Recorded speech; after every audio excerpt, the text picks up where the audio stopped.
নমস্কার। শ্রীমদ্ ভাগবত নবম স্কন্দ ষোড়শ অধ্যায় পুরু বংশ বর্ণন। বেদ ব্যাস সুত বলে ভরত নন্দন, যেই বংশে জন্ম তব হইল রাজন। রাজর্ষি ব্রহ্মর্ষি কত যেই বংশে হয়, সেই পুরু বংশ কথা কহি যে নিশ্চয়। পুরু হইতে যেই বংশ হইল বিস্তৃত, রেভি নামে সেই বংশে পুত্র হয় জাত। রেভির নন্দন এক অতি গুণবান, দুষ্মন্ত নামেতে সে জ্ঞাত সর্বস্থান। একদা দুষ্মন্ত রাজা মৃগয়া কারণ, ঘুরিতে ঘুরিতে যায় কর্ণের আশ্রম। বনদেবী রূপা এক নিরুপমা নারী, বিচরণ করে সেই আশ্রম নগরী। দুষ্মন্ত মোহিত হয়ে জিজ্ঞাসে তাহারে, কার কন্যা কার পত্নী বলত আমারে। ক্ষত্রিয়ের কন্যা বলি যেন মনে হয়, অনুগ্রহ করি মোরে দাও পরিচয়। সুন্দরী কহিল শোনো আমার কাহিনী, শকুন্তলা আমি পিতা বিশ্বামিত্রা মুনি। মেনকা আমার মাতা পরিত্যাগ করে, কন্যমুনি আনয়ন হেথা করে হেথা মোরে। এত বলি অতিথ্যেতে মুনির তনয়া, রাজারে করিল সেবা হর্ষযুক্ত হিয়া। ক্ষত্রিয়ের কন্যা সেই এত বুঝি মনে, দুষ্মন্ত বরণ তারে করে সেই ক্ষণে। গান্ধর্ব বিধানে দোহে হল পরিণয়, নৃপতি প্রস্থান করে আপন আলয়। যথাকালে রমণীর এক পুত্র হয়, শকুন্তলা তারে লয়ে রাজার আলয়। উপনীত হয় যবে দুষ্মন্ত রাজন, চিনিতে নারিয়া তারে বলে কুবচন। অবশেষে দৈববাণী হইল যখন, এই পুত্র তারে তুমি করহ ভরণ। ভরত পুত্রের নাম রাখিয়া নৃপতি, ভার্যাসহ তারে রাখে আপন সংহতি। দুষ্মন্তের পরে রাজা হইল ভরত, নারায়ণ অংশ সেই পুণ্য কর্মেরত।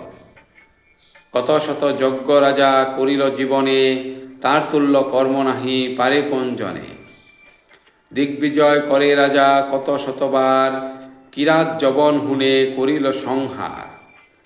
দৈত্যগণ যিনি দেবে দেবনারীগণে, নিয়েছিল রসাতলে আপন ভবনে। তাহাদের সকলেরে করিল উদ্ধার, অতঃপর স্বর্গলাভ করে গুণাধার। ভরতে ছিল রাজা তিনটি রমণী, সসন্তনা ছিল তারা স্নেহধনে ধনী। তাহাদের পুত্র নাহি পিতৃতুল্য হয়, সংহারিল তাহাদের মনে পেয়ে ভয়। তে কারণে নিঃসন্তান হইল রাজন, বংশলোভ ভয়ে করে যজ্ঞ আরাধন। মরুদ সকল তবে সন্তুষ্ট হৃদয়, দানিল রাজারে এক অপূর্ব তনয়। ভরদ্বাজ নাম তার ব্রাহ্মণ নন্দন, তাহাতে ভরত বংশ হয় আরম্ভন। রন্তিদেব নামে পুত্র সেই বংশে হয়, দয়া আদি গুণ তার ছিল অতিশয়। নিয়ত তাহার গৃহে আহার্য সকল, স্বর্গ হইতে নিয়মিত আসিত কেবল।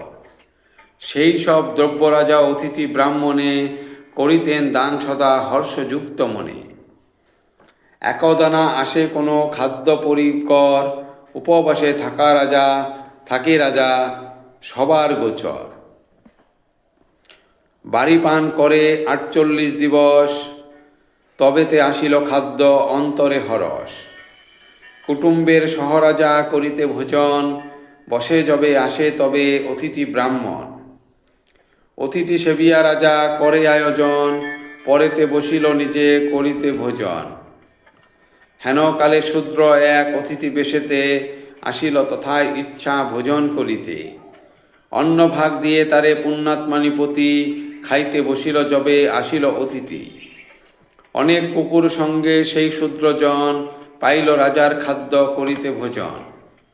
জলমাত্র অবশিষ্ট রহিল রাজার, চণ্ডাল আসিয়া চাহে খাদ্য আপনার। মুক্তি নাহি চায় রাজা আপন অন্তরে, অপরের দুঃখ শুধু চায় দুরিবারে। পরীক্ষিতে বন্তি দেবে নিজে নারায়ণ, বিভিন্ন অতিথি রূপে করে আগমন।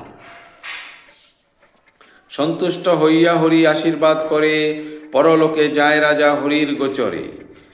এই বংশে জন্মলয় অনেক নৃপতি, ধর্মে কর্মে সকলেই তারা মহামতি। কেহ বা ব্রহ্মজ্ঞ যোদ্ধা কেহ বা মহান, সর্বরূপে পুরু বংশ সবার প্রধান। সুবোধ রচিল গীত মহাভাগবত, পাপী তাপী জন যাতে পায় মুক্তিপদ। ইতি পুরুবংশ বর্ণন সমাপ্ত। ধন্যবাদ।